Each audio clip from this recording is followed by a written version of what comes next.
Da kimsə var, bir ver görüm, danışın görüm, vəziyyət yaxşıdır. Hə, okey. Alo, danışa bilirsiniz. Hə, nə oldu ki? Bir dənə müştəri oyuncaq sifariş eləmək istəyir. Mən indi ondan pul alım, yoxsa elə belə göndərək? Nəsə deyən ki? Yəni oyuncaq sifariş eləmək istəyir də, pul alım, yoxsa elə belə göndərək? Balıq. Necə? Səndə bu çıxsa. Necə? Belə elə də sən pul alma.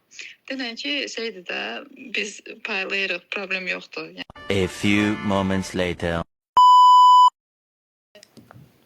Alo.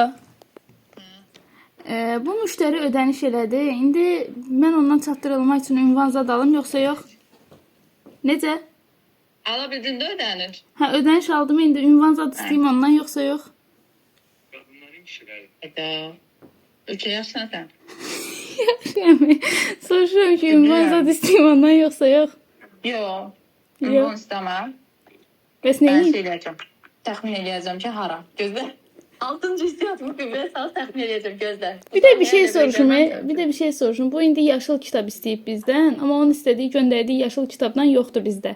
Biz ona bizdəki Yaşıl kitab. Ferma. Fermanın başqa versiyasını istəyib də. İndi biz ona o çəhrayı dovşanlıdan göndərsək nə olmaz?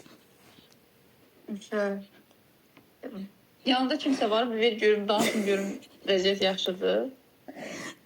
Yaxşı. Sən üçün narahat oldun. Çünki sən çox bilirsən axı. Dəqiq. Çox olmuşam bu dəqiqə. Azərlə şokdayıq ki, bir kərə. Akım eləyirdi. Nə akımı?